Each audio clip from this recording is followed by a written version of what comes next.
लोगों एक अल्लाह की इबादत करो, अल्लाह के अलावा तुम्हारा कोई माबूद नहीं है, उसी के आगे अपना सर झुकाओ, वही तुम्हारा माबूद है, वही तुम्हारा मसजूद है। उसके अलावा इबादत किसी के लिए जायज नहीं और उसके अलावा सजदा भी किसी और के लिए करना जायज नहीं।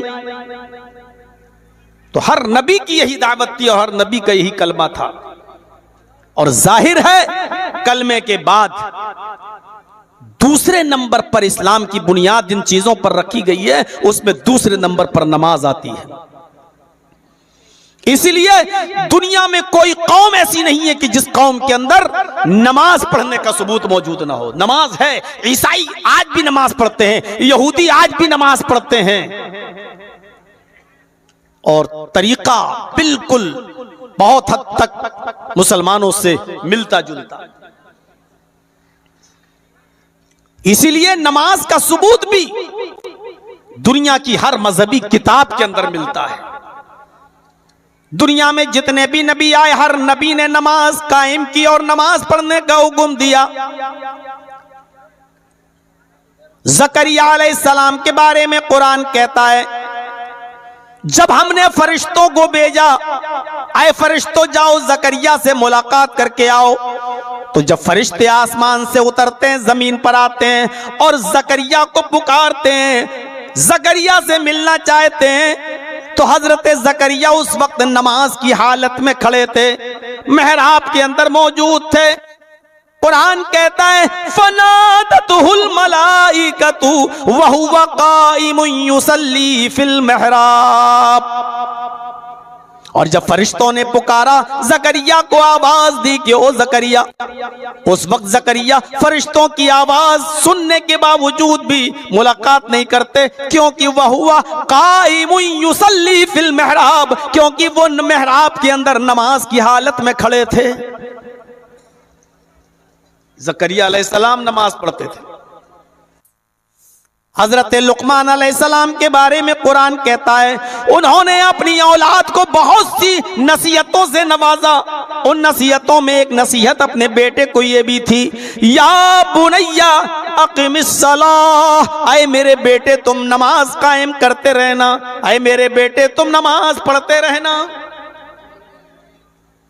देखिए कुरान ही बता रहा है, नमाज ज़करिया अलैहिस्सलाम भी पढ़ा करते थे, नमाज लुकमान अलैहिस्सलाम भी पढ़ा करते थे, बल्कि वो अपनी औलाद को नसीहत भी कर रहे हैं कि आए मेरे बेटे तुम नमाज पढ़ते रहना। इब्राहीम अलैहिस्सलातु वस्सलाम भी नमाज पढ़ा करते थे। कुरान उनके बारे में कहता है कि जब हमने उनको हुक्म दिया कि अपने बीवी को और अपने बच्चों को बेआबो गयाबादी में छोड़ाओ, उनको सुनसान जगह पर छोड़ाओ, हजरत इब्राहिम अपनी बीवी हाजरा को और अपने बेटे इस्माइल, छोटा सा शीरख्वार दूध पीता बच्चा, जब उनको मीना के मैदान में छोड़ कर आते हैं, ऐसी जगह छोड़ते हैं जहां दरख्तों का पता नहीं, जहां पानी का पता नहीं, दूर तक अंधेरा ही अंधेरा है, परिंदों का वजूद नहीं। चिड़ियां भी और परिंदे भी ऐसी जगह घोंसले बनाते हैं जहां पानी उनको आसपास और करीब में मिल जाए। यहां पानी दूर दूर तक पता नहीं, इसलिए परिंदों के घोंसले भी आबाद नहीं, परिंदों के घोंसले भी मौजूद नहीं। ऐसी जगह पर इब्राहिम अलैहिस्सलाम ने अपनी बीवी हाजरा को और अपने बेटे इस्माइल को छोड़ा। क्यों? क्योंकि वहां अल्लाह का घर था, वहां अल्लाह का घर, उस घर के पास इब्राहिम अलैहिस्सलाम ने अपने बीवी बच्चों को छोड़ा और फरमाया, रब्बना इन्नी अस्कंतु मिन ज़ुर्रियती बिवादिन गैरि ज़ी ज़रा इंद बैतिकल मुहर्रम रब्बना लियुकीमुस्सलाह। आए मेरे रब, आए मेरे परवरदिगार, मैंने अपने बीवी बच्चों के लिए खाना नहीं देखा, पानी नहीं देखा, मैंने ऐसी बेआबू गयाबादी में छोड़ा है, मैंने ऐसी सुनसान जगह पर अपने बीवी बच्चों को छोड़ा है जहां पानी का एक कतरा नहीं है, जहां सब्जी का एक दाना नहीं है। मैंने न खाना देखा न पानी देखा, सुनसान बस्ती है, गैर आबाद बस्ती है, मैंने उस बस्ती के पास अपने बीवी बच्चों को छोड़ा। रब्बना लियुकीमुस्सलाह इंद बैतिकल मुहर्रम, मैंने इसलिए वहां छोड़ा क्योंकि तेरा बुजुर्गी वाला घर, तेरा बाबरकत घर वहां मौजूद है। आय अल्लाह, मैंने अपने बीवी बच्चों को तेरे घर के पास छोड़ा है, लियुकीमुस्सलाह, इसलिए वहां छोड़ा ताकि वो नमाज पढ़ सकें। हमें अपनी औलाद की फिक्र होती है। आप दिल्ली बंबई कहीं जमीन खरीद कर मकान बनाते हो, रहते हो, फ्लैट लेते हो या कोई घर लेते हो, तो आप देखते हो कि नहीं देखते हो बिजली है या नहीं, पानी है या नहीं, स्कूल है या नहीं, दुकानें हैं या नहीं, ये सारी चीजें देखते हो या नहीं देखते हो? तभी तो आप किसी जगह कोई जमीन खरीदते हो। ये भी देखते हो कि मस्जिद है या नहीं, मेरी औलाद नमाज कहां पढ़ेगी, मेरे बीवी बच्चे नमाज कहां कायम करेंगे, ये भी आप कहीं देखते हो। हजरत इब्राहिम कह रहे हैं, मैंने न सब्जी देखी, ना अनाज देखा, न गल्ला देखा, न खाना देखा, न पानी का कतरा देखा, कुछ नहीं देखा। देखा तो तेरा घर देखा, इंद बैतिकल मुहर्रम, अय अल्लाह, मैंने एहतराम वाली जगह पर, बुजुर्गी वाले घर के पास मैंने अपने बीवी बच्चों को छोड़ा। लियुकीमुस्सलाह, इसलिए यहां छोड़ा ताकि वो नमाज कायम कर सके, ताकि वो नमाज पढ़ सकें। सबसे पहली फिक्र खाने की नहीं हुई, पीने की नहीं हुई, सबसे पहली फिक्र ये हुई कि हमारे बच्चे नमाज कहां पढ़ेंगे। नमाज का इब्राहिम अलैहिस्सलातु वस्सलाम की दुआ, गौर करो, इब्राहिम अलैहिस्सलातु वस्सलाम ने अल्लाह से कहा कि हमने अपनी बीवी बच्चों को ऐसी जगह छोड़ा।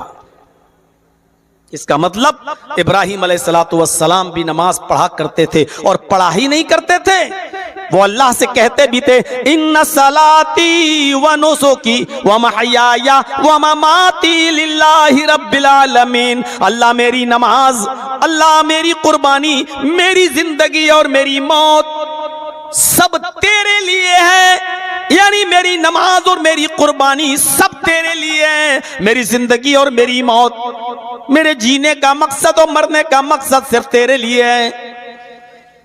जब तक जिंदा रहूं तेरे हुक्मों पर चलता रहूं, और जब मरूं तो तेरे दीन पर, तेरे शरीयत पर, तेरे बताए हुए उसूलों पर मेरी जान जाए।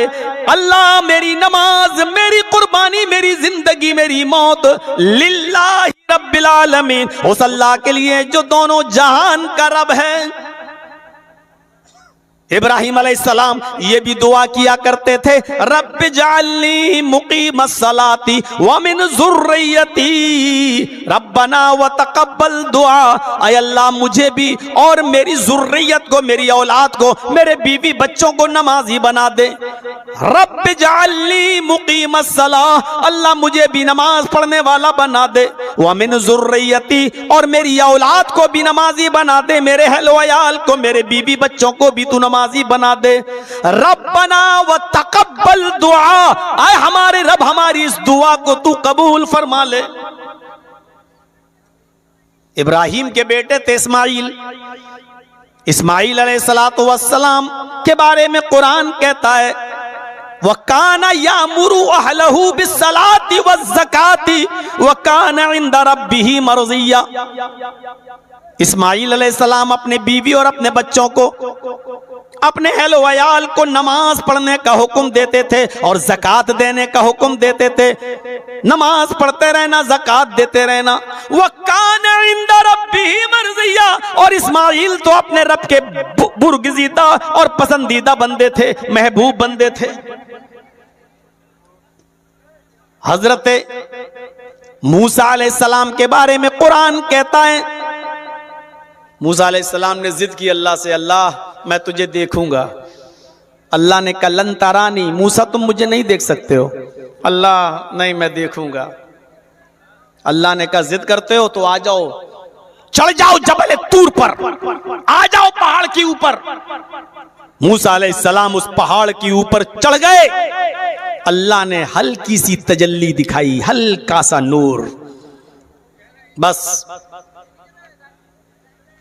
हल्की सी रोशनी दिखाई अल्लाह ने।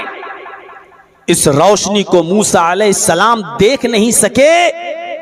कुरान कहता फखर्रा मूसा साइका, मूसा बेहोश होकर जमीन के ऊपर गिर पड़े और जो पहाड़ था जिसके ऊपर चढ़े हुए थे वो पहाड़ जलकर सुरमा बन गया, पहाड़ जलकर राख हो गया।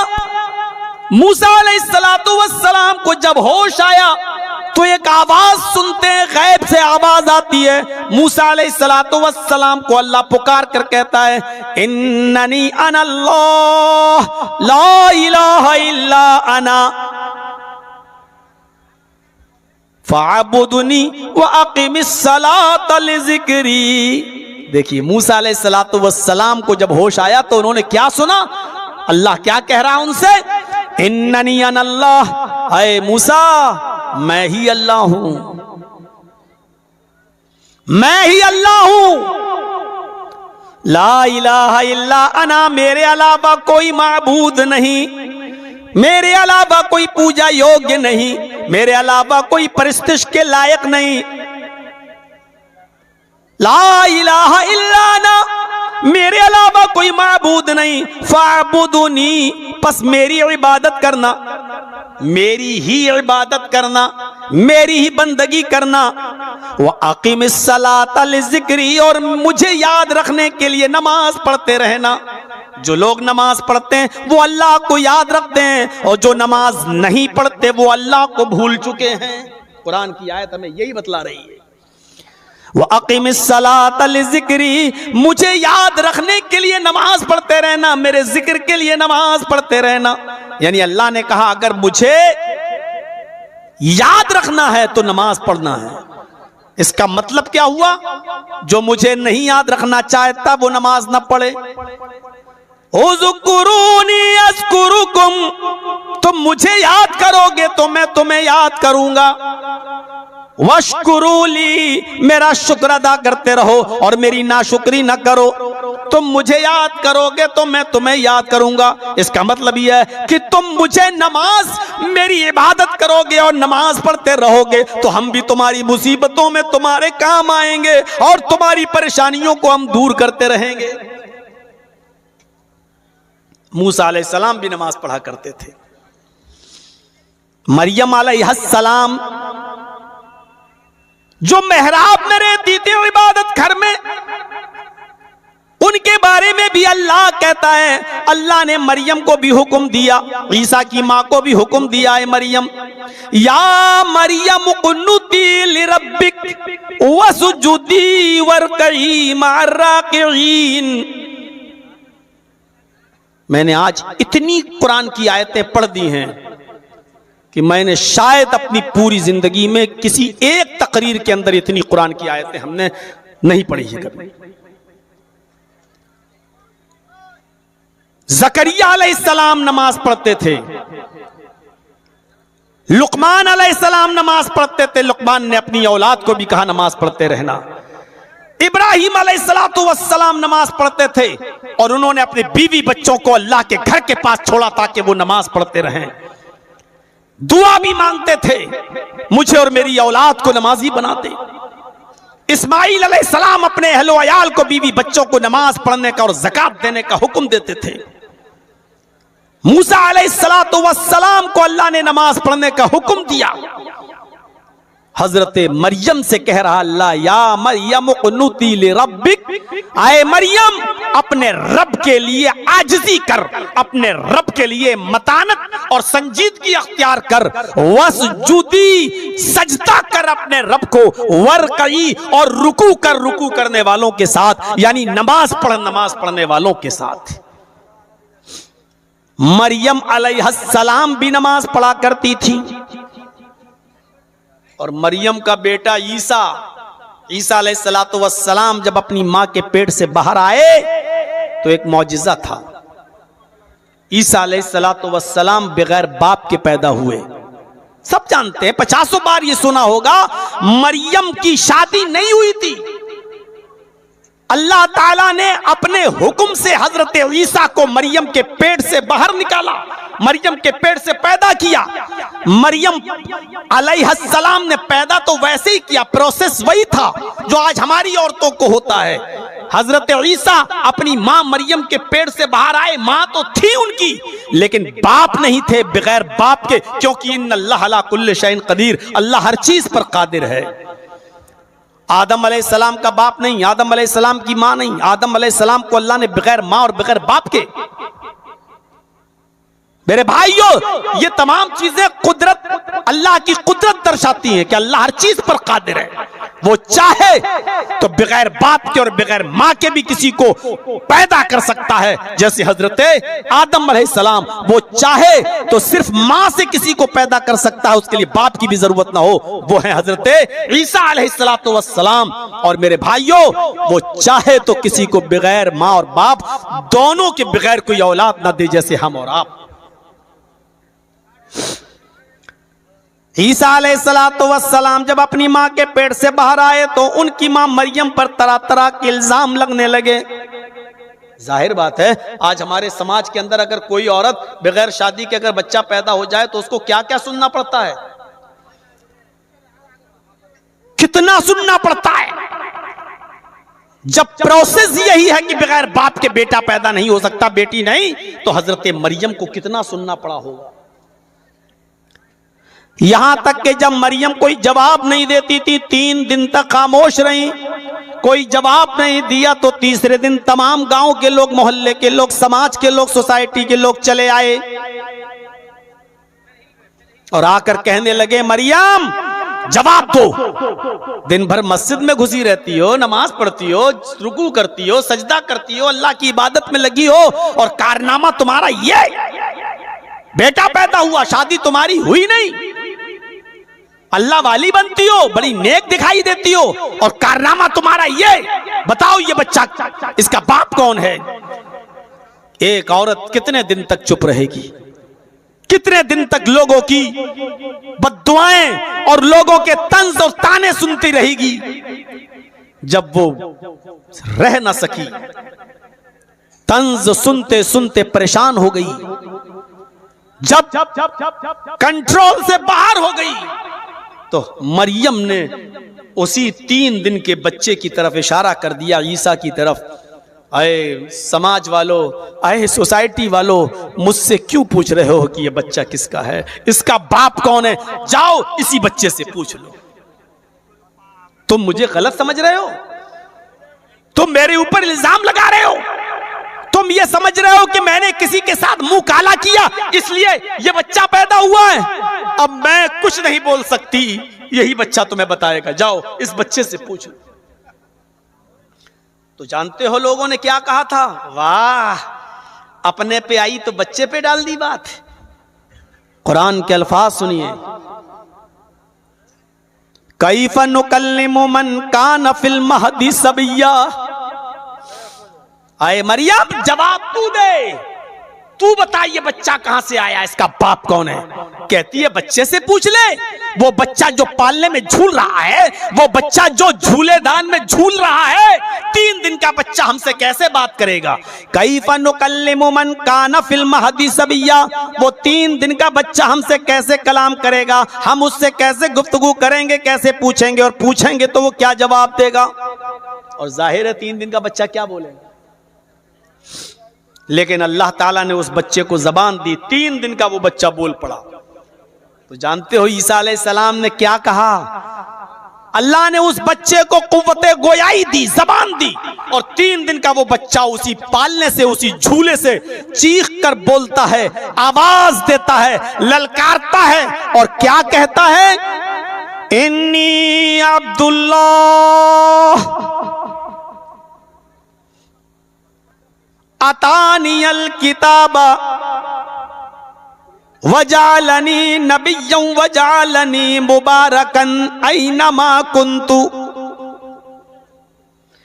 व औसानी बिस्सलाति वज़्ज़काति मा दुम्तु हय्या।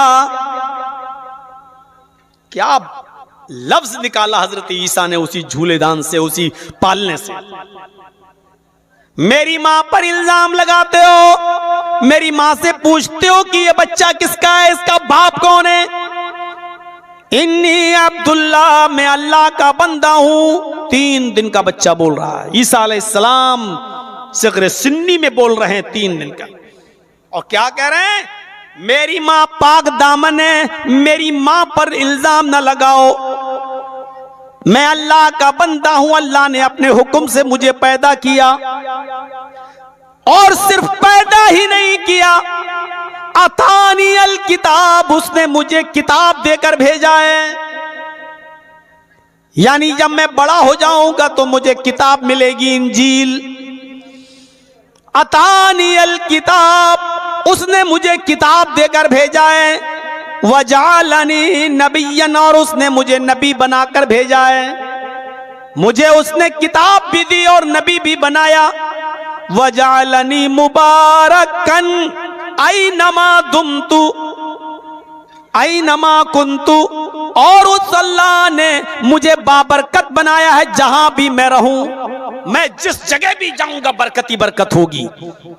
वजालनी मुबारकन, और अल्लाह ने मुझे बाबरकत बनाकर भेजा है जहां भी मैं रहूंगा। और इसके बाद जो 3 दिन के बच्चे ने कहा वो सुनिए, व औसानी बिस्सलाति वज़्ज़काति मा दुमतु हय्या, और मेरे रब ने मुझे ये हुक्म दिया है कि मैं नमाज पढ़ता रहूं और ज़कात देता रहूं जब तक मैं जिंदा रहूं। तो इससे पता चलता है कि आदम से लेकर ईसा तक जितने भी नबी आए, हर नबी पर नमाज भी फर्ज थी, और सारे नबियों ने नमाज भी पढ़ी। हमारे भाई अगर बुरा ना माने तो कृष्ण जी भी 5 वक्त की नमाज पढ़ा करते थे। यकीन ना आए तो श्रीमद् भागवत गीता का 6ठा अध्याय का 10वां मंत्र देख लीजिए। योगी उज्जीत सततमात्मानं रहसि स्थिता एकाकी अच्युतात्मा निराशीर परिग्रह,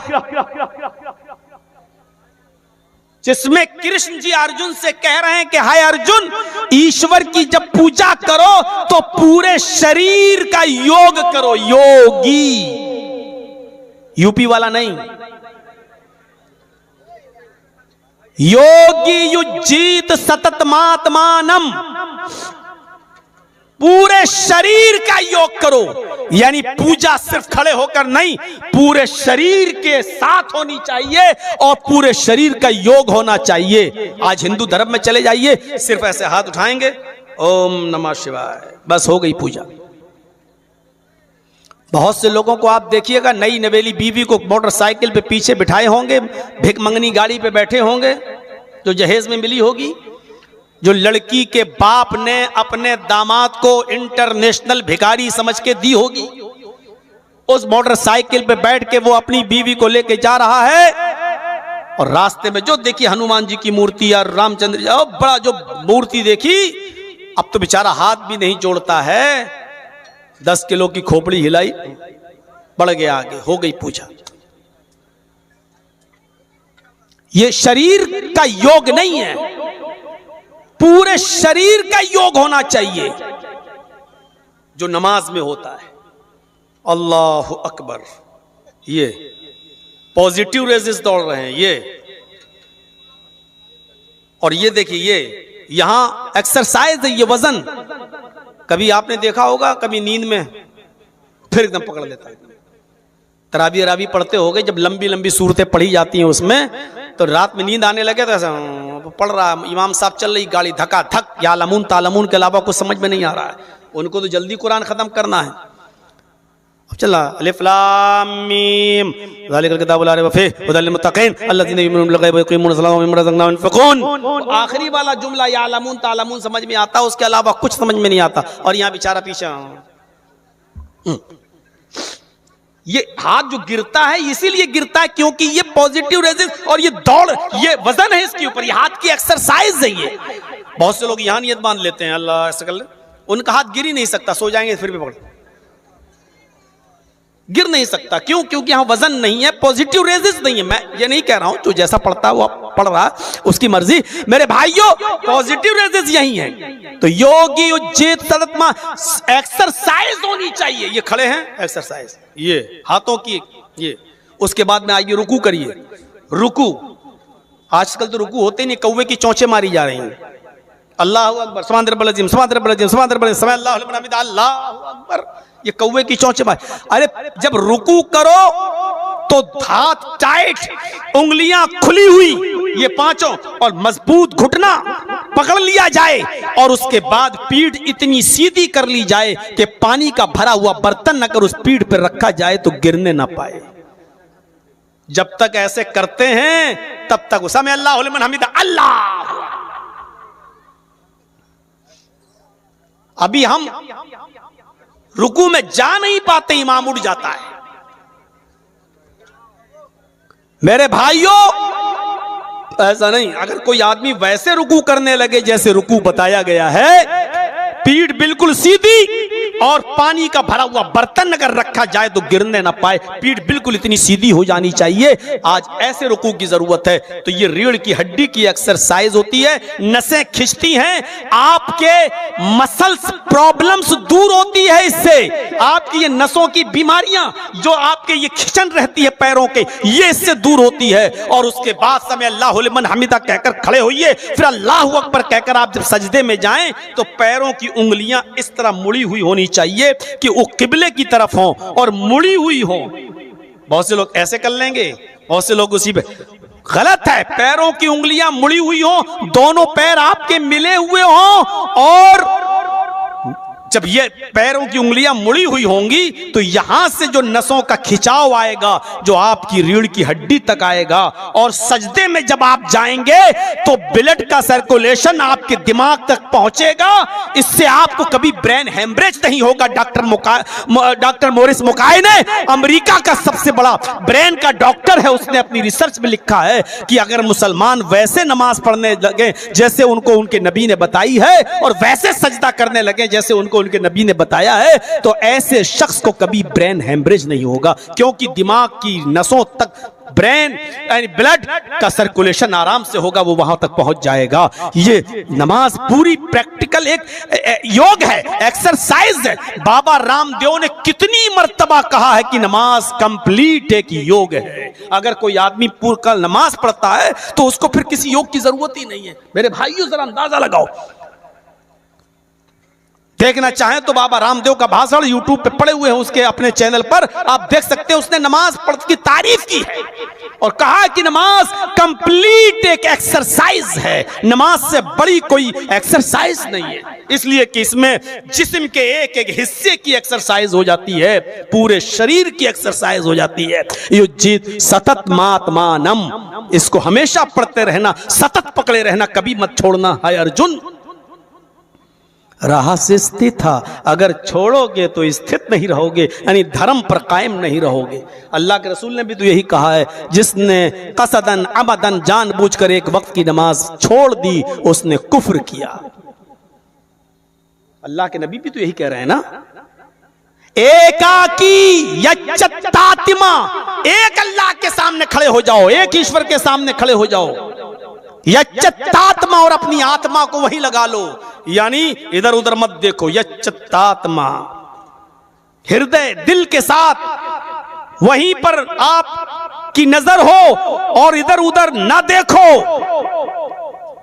यही तो अल्लाह के नबी ने फरमाया, जब तुम नमाज पढ़ने के लिए खड़े हो, ताबुदल्लाह कान्नका तराह, तो ये समझ लो कि तुम अल्लाह को देख रहे हो। फ़इल्लम यकुन, अगर तुम अल्लाह को नहीं देख रहे हो तो यह तसव्वुर कर लो, फ़इन्नहु यराक, वो तुम्हें देख रहा है। जब तुम ये सोचोगे कि अल्लाह मुझे देख रहा है, तो आप पुलिस वालों के सामने चोरी कोई करेगा? डीएम के सामने कोई बदतमीजी कर सकता है? उसको मालूम है कि हाकिम हमारे सामने, जज के सामने तो वकील भी खड़े रहते हैं, क्योंकि वो अपना मालिक समझते हैं, और उसके सामने बदतमीजी नहीं। जब हम ये समझ लेंगे कि अल्लाह हमें देख रहा है, तो कोई उस नमाज को उल्टी सीधी पढ़ेगा, वो तो उस नमाज को अच्छी तरीके से पढ़ेगा, क्योंकि मेरा रब मुझे देख रहा है। इसलिए नमाज को खुशू और खुजू के साथ पढ़ो। फ़इल्लम यकुन यरा फ़इन्नहु यराक, अगर तुम ये ना सोच सको कि तुम अल्लाह को देख रहे हो, तो ये सोच लो कि अल्लाह हमें देख रहा है। ये नमाज है। यच्चत्तात्मा, पूरी आत्मा को उसी की तरफ लगा दो। निराशीर परिग्रह, सबसे निराश हो जाना, लेकिन ऊपर वाले से निराश मत होना। कृष्ण जी कह रहे हैं अर्जुन से, सबसे निराश हो जाना लेकिन ऊपर वाले से निराश मत होना। परिग्रह, वही सब झोलियां भरता है, वही सब देने वाला है, वही तुम्हारे दामन को भरने वाला है, उससे निराश मत होना। सामवेद के अंदर भी तो यही कहा गया है, यचित्तियो यो पिम्मिम्मा नस्तस्मा देवी शोरी ऋषा। जो कुछ भी मांगना है उससे मांगो। यचित्तियो यो पिम्मिम्मा, जो कुछ भी लेना है उससे लो, वही झोलियां भरने वाला है, वही दामन भरने वाला है। नस्तस्मा देवी शोरी ऋषा, नस्तस्मा देवीशो, नहीं दे सकता उसके अलावा कोई भी देवी देवता तुम्हें, री ऋषा कुछ भी, री ऋषा कुछ भी, उसके अलावा कोई भी देवी देवता तुम्हें कुछ भी नहीं दे सकता। यानी जो मांगना हो अल्लाह से मांगो, अल्लाह के अलावा तुम्हें कोई कुछ नहीं दे सकता। अरे यही तो कुरान कहता है, उदऊनी अस्तजिब लकुम, ओ मेरे बंदो तुम मुझे पुकारो मैं तुम्हें दूंगा, ओ मेरे बंदो तुम मुझसे मांगो मैं तुम्हें दूंगा। उदऊनी, मुझे पुकारो मुझसे मांगो, अस्तजिब लकुम, मैं तुम्हें दूंगा। यही तो अल्लाह कहता है, बल्कि बाकायदा वो ये कहता है कि मुर्दों से मत मांगो, जो कब्रों में दफन है तुम उनसे मत मांगो।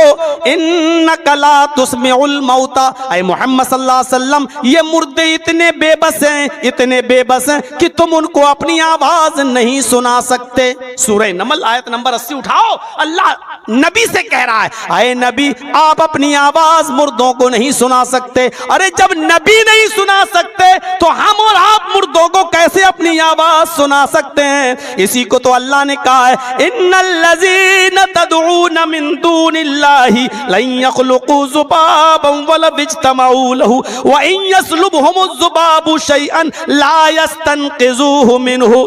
अल्लाह को छोड़कर तुम जिनको भी पुकार रहे हो, अल्लाह को छोड़कर तुम जिनके आस्थानों पे जा रहे हो, अल्लाह को छोड़कर तुम जिनसे बेटा बेटी मांग रहे हो, अल्लाह को छोड़कर तुम जिनसे हाजत रवाई मुश्किल कुशाई का सवाल कर रहे हो, लन यख्लुकू ज़ुबाबन, वो एक मक्खी भी पैदा करने की ताकत नहीं रखते।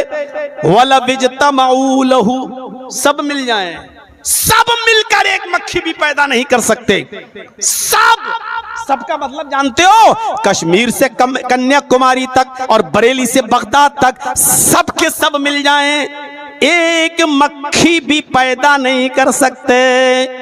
व इन यस्लुबहुमुज़्ज़ुबाबु शैअन, मक्खी पैदा करना तो दूर, मक्खी कोई चीज लेकर चली जाए, इनकी मिठाई से, इनके खाने से, इनके हलवे से अगर कोई चीज लेके भी चली जाए, ला यस्तनक़िज़ूहु मिनहु, तो ये सब की सब उस मक्खी को पकड़ के जो चीज वो ले गई है उससे वो चीज छीनने की भी ताकत नहीं रखते। जो एक मामूली मक्खी का कुछ ना बिगाड़ सके वो तुम्हारा क्या बिगाड़ेगा?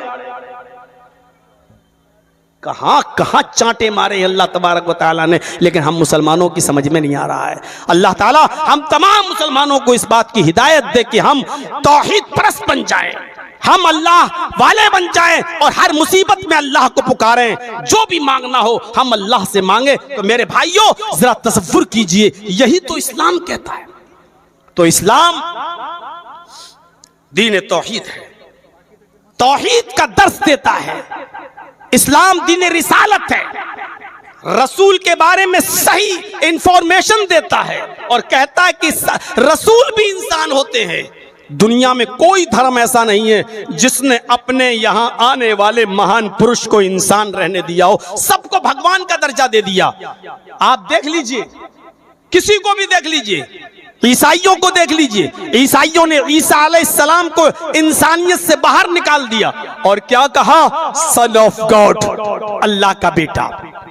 ईसाइयों ने ईसा को अल्लाह का बेटा मान लिया, यहूदियों ने उज़ैर को अल्लाह का बेटा माना।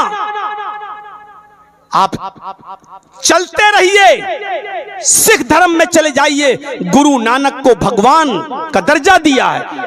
चले जाइए आप गुरुद्वारे में, बहुत दूर नहीं, हम तो दिल्ली वाले गुरुद्वारे में गए, गुरु नानक की मूर्ति के नीचे साफ लिखा है नानक भगवान। चले जाइए आप नेपाल लुम्बिनी, मैं गया हूं गौतम बुद्ध के मंदिर को देखने के लिए, हमारे साथी ले गए, चलो आओ दिखाएं। गौतम बुद्ध की मूर्ति बनी हुई है और सीधे लिखा हुआ है बुद्ध भगवान। गौतम बुद्ध के मानने वालों ने गौतम बुद्ध को इंसानियत से निकालकर बुद्ध भगवान बना दिया। जैनियों ने महावीर जी को महावीर भगवान बना दिया। सिखों ने गुरु नानक को नानक भगवान बना दिया। ईसाइयों ने ईसा अलैहिस्सलातु वस्सलाम को सन ऑफ गॉड, अल्लाह का बेटा बना दिया। हमारे हिंदू भाइयों ने रामचंद्र जी को भगवान और कृष्ण जी को भगवान का दर्जा दे दिया। कोई ऐसा धर्म नहीं बचा जिसने अपने यहां आने वाले को इंसान रहने दिया हो, लेकिन कुरान कहता है हमने तुम्हें जो नबी दिया, जो रसूल दिया, वो इंसान है। और कहा है नबी, कहो कि मैं इंसान हूं, इन्नमा अना बशरुम मिसलुकुम। आए नबी ऐलान करके कह दो, कुल इन्नमा अना बशरुम मिसलुकुम। आए नबी कह दो कि मैं तुम्हारी तरह का बशर हूं, मैं तुम्हारी तरह का इंसान हूं। तुम्हारे दो हाथ मेरे भी दो हाथ, तुम्हारे दो पैर मेरे भी दो पैर, तुम चलते फिरते हो मैं भी चलता फिरता हूं, तुम खाते पीते हो मैं भी खाता पीता हूं, तुम्हारी शादी होती है, बीवी बच्चे होते हैं, मेरी भी शादियां हुई, मेरे भी बीवी बच्चे, तुम बीमार होते हो मैं भी बीमार होता हूं, मुझे भी बुखार आया, मुझे भी सर में दर्द होता है, तुम्हें जो परेशानियां आती है मेरे ऊपर भी आती है, तुम पेशाब और पायखाने की जरूरत महसूस करते हो मैं भी करता हूं, इसलिए कि मैं तुम्हारी तरह का एक बशर हूं। इन्नमा अना बशरुम मिसलुकुम। आए नबी कह दो कि मैं तुम्हारी तरह का एक बशर हूं। श्रीमद् भागवत महान पुराण में मुहम्मदुर रसूलुल्लाह को अंतिम ऋषि बताकर और ये कहा गया है कि वो एक पुरुष होगा, इंसान होगा। मोह मदांधिकारम नाशम विधायम हि तदोदयते विवेका वेदामित पुरुषम महानिमादित्य वरुण तपसा प्रस्तात्। मोहम्मद नाम का जो शख्स आएगा वो अंधेरे को नाश करेगा। पुरुषम एक इंसान होगा, महान इमादित्य लेकिन महान पुरुष होगा, उसके बराबर कोई दूसरा ना होगा। अंधिकारम नाशम वो अंधेरे को नाश करेगा, गुनाहों के कामों को मिटाएगा। तो मोहम्मद रसूलुल्लाह ने अंधिकार को और अंधेरे को, जुल्मत और तारीकियों को मिटाया था। शराब खत्म की थी, जुआ मिटाया था, चोरी खत्म की थी और ऐसी ऐसी सजाएं मुतय्यन कर दी कि उन सजाओं को सोचकर आदमी जुर्म न करे। चोरी तो चोर के हाथ काट डालो, अस्सारिक़ु वस्सारिक़तु फ़क़्तऊ अयदियहुमा। मर्द हो या औरत जो चोरी में पकड़ा जाए उसका हाथ काट डालो ताकि ये सजा देखकर दूसरे लोग फिर चोरी न कर सकें। बलात्कार और जिना की सजा ये मुतय्यन की कि अज़्ज़ानियतु वज़्ज़ानी फजलिदू कुल्ल वाहिदतिन मिनहुमा मियत जल्दा। जिना करने वाली औरत हो या मर्द हो, हर एक को 100 कोड़े मारो। ये गैर शादीशुदा के लिए है। गैर शादीशुदा के लिए अगर उसने बलात्कार किया, जिना किया तो 100 कोड़े मारे जाएंगे और 1 साल के लिए अपने गांव और अपने मोहल्ले और अपने शहर से उसको शहर बदर कर दिया जाएगा और दूसरी जगह भेज दिया जाएगा। लेकिन अगर शादीशुदा मर्द है, शादीशुदा औरत है, अगर वो जिना करते हैं तो फिर उनको जिंदा रहने का कोई अधिकार नहीं है। पत्थरों से मार मार के उसको खत्म कर दिया जाएगा। मर्द है तो उसको पत्थरों से दौड़ा दौड़ा के मारा जाएगा, औरत है तो उसको सीने के बराबर जमीन में गाड़ के उसको पत्थरों से मारा जाएगा। बलात्कारियों की यही सजा है ताकि फिर कोई किसी दूसरे की मां और बहन और बेटी पर गलत नजर न डाल सके। जरचीज साहब की जबान से निकलने वाले ये अल्फाज मेरे भाइयों आपको बुरे लग सकते हैं, लेकिन समाज के लोगों को अब ये चीज अच्छी लगने लगी है। यहां तक के राज ठाकुरे तक ने इस बात को तस्लीम किया है और इस बात को माना है कि बलात्कारियों की वही सजा होनी चाहिए जो सजा इस्लाम ने मुतय्यन की है कि उनको जिंदा रहने का अधिकार नहीं और पत्थरों से उनको मारा जाए, पीटा जाए। मेरे भाइयों, हमें और आपको गौर करना चाहिए। जुर्मों की गुनाहों की इतनी बड़ी सजा मुतय्यन की है इस्लाम ने कि अगर आदमी लोगों के सामने वो सजा दी जाने लगे तो बलात्कार रुक जाए, चोरी रुक जाए और गुनाहों के बड़े बड़े काम जो आज हो रहे हैं सब रुक जाएं। तो इस्लाम रिसालत का सही तसव्वुर पेश करता है। इस्लाम दीन मुअतदिल है, एतदाल बताता है, न बहुत सख्ती है न बहुत नरमी है। ना इस्लाम इतना सख्त है कि पहाड़ जैसा हो, न इतना नर्म है कि बिल्कुल हलवा हो। इस्लाम के अंदर एतदाल है। नमाज में सख्ती है, इतनी सख्ती है कि वो आपको किसी भी कंडीशन में माफ नहीं है। नमाज किसी भी कंडीशन में माफ नहीं है।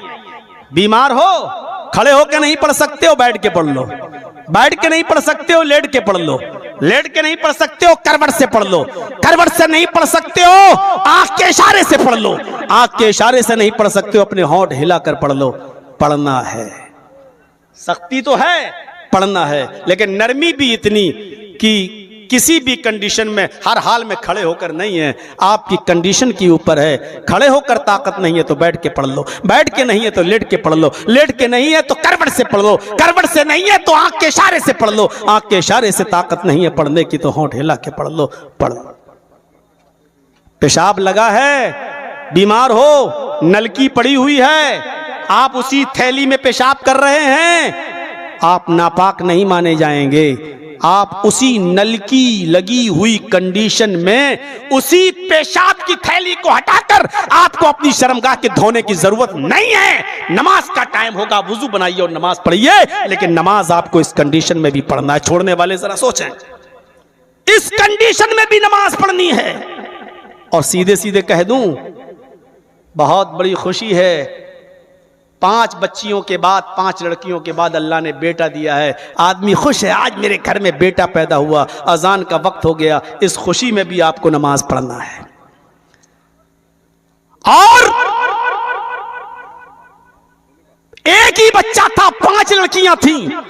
आज सबसे ज्यादा मोहब्बत आपको अपने बेटे से थी और बेटे का इंतकाल हो गया, बेटा मर गया, आपके आंखों से आंसू हैं, टेंशन में है आप, और अजान का वक्त हो गया। आपको अब भी इस टेंशन में भी नमाज पढ़ना है। यानी नमाज न खुशी में माफ है न टेंशन में माफ है। कितनी आराम से आज बिस्तरों पे सो जाते हो, फजर छोड़े बैठे हो। अरे मौलाना साहब, फजर तो छोड़ो, 5 वक्त की नमाजें हमसे, सिर्फ जुमे जुमे आके अपने आप को मुसलमान समझते हो। जवान बेटा, 5 बेटियों के बाद एक बेटा, बेटा मर गया, अफसोस, लेकिन अजान का वक्त है नमाज का, तो आप जाइए, क्योंकि अब नमाज ही तुम्हें उस मुसीबत से सुकून दे सकती है। क्योंकि दिलों को सुकून देने वाली चीज ही अल्लाह का जिक्र है, नमाज है। अला बिज़िक्रिल्लाहि तत्मइन्नुल कुलूब। ये सख्ती भी है और नरमी भी है। नमाज पढ़ने को बताया है, लेकिन अब यह नहीं बताया कि इतनी पढ़ो कि रात भर नमाज पढ़ते रहो। और एक सहाबी थे, उन्होंने कहा था मैं रात भर नमाज पढ़ूंगा, कभी नहीं सोऊंगा। तो अल्लाह के रसूल ने उनको डांटा था और फटकारते हुए डांटते हुए कहा था कि ये मोहम्मदुर रसूलुल्लाह का तरीका नहीं है कि तुम रात भर नमाज पढ़ो। नहीं, रात में सोया भी करो, तुम्हारे ऊपर तुम्हारी आंख का भी हक है। अपनी बीवी के पास भी जाया करो, क्योंकि तुम्हारी बीवी का भी तुम्हारे ऊपर हक है। और रात के आखिरी हिस्से में उठकर तहज्जुद भी पढ़ लिया करो, अल्लाह की इबादत भी कर लिया करो, क्योंकि अल्लाह का भी सख्ती भी है तो नरमी भी है। इतनी सख्ती नहीं है कि बीवी को छोड़ दो नमाज पढ़ते रहो, इतनी सख्ती नहीं है कि रात भर इबादत ही करते रहो, दिन भर सुबह से लेकर शाम तक नमाज ही पढ़ते रहो। नहीं, अरे दिनों में सबसे अच्छा दिन तो जुमे का दिन है। दिनों में सबसे अच्छा दिन तो जुमे का दिन है, लेकिन जुमे का दिन भी पूरा का पूरा इबादत का दिन नहीं। अल्लाह ताला ने कहा जुमे की नमाज पढ़ के अब मस्जिद में मत बैठो, जुमे की नमाज पढ़ ली तो अब निकल जाओ मस्जिद से और जमीन में फैल जाओ और रिज्क तलाश करो, हलाल रोजी तलाश करो। साफ तौर पे कह दिया है कि फइज़ा क़ुज़ियतिस सलातु फंतशिरू फिल अर्ज़, जब जुमे की नमाज अदा कर ली जाए, जब जुमा पढ़ लिया जाए, जब जुमे की नमाज अदा हो जाए, फंतशिरू फिल अर्ज़, तो तुम जमीन में फैल जाओ, मस्जिद से निकलो। अब क्या जरूरत है तुम्हें मस्जिद में बैठने की? जाओ अपने बीवी बच्चों के लिए मेहनत करो, मजदूरी करो, हलाल रोजी कमाओ, क्योंकि बीवी को खिलाना भी इबादत है, बच्चों के लिए मेहनत करके रोजी कमाना भी इबादत है, हलाल लुक्मा उनको खिलाओ ये भी इबादत है। अल्लाह के रसूल ने अज़दवाजी जिंदगी के अंदर खान पान की चीज को भी इबादत बता दिया, यहां तक के फरमाया अगर प्यार और मोहब्बत से कोई लुक्मा उठाकर आप अपनी बीवी के मुंह में डाल देंगे तो अल्लाह इस पर भी तुम्हें नेकी देगा, इस पर भी तुम्हें सवाब देगा। यह है इस्लाम का मिजाज। तो इस्लाम दीन मुअतदिल है, एतदाल है इसके अंदर। ज़कात फर्ज है। अगर आपके पास 7.5 तोले सोना या 52.5 तोले चांदी या इतना पैसा है जिसमें 52.5 तोले चांदी आ सकती है और उस पैसे को 1 साल रखे हुए हो गया है, तो आपके ऊपर ज़कात फर्ज है। लेकिन यह नहीं कहा इस्लाम ने कि सारी की सारी ज़कात दे दो, बल्कि कहा कि 2.5% तुम्हें देना है। 100 रुपए में 2.5 रुपए, 40 रुपए में 1 रुपया आपको देना है, 1000 में 25 रुपए तुम्हें देना है, 1 लाख में 2.5 हजार रुपए तुम्हें देना है। ये नहीं कहा।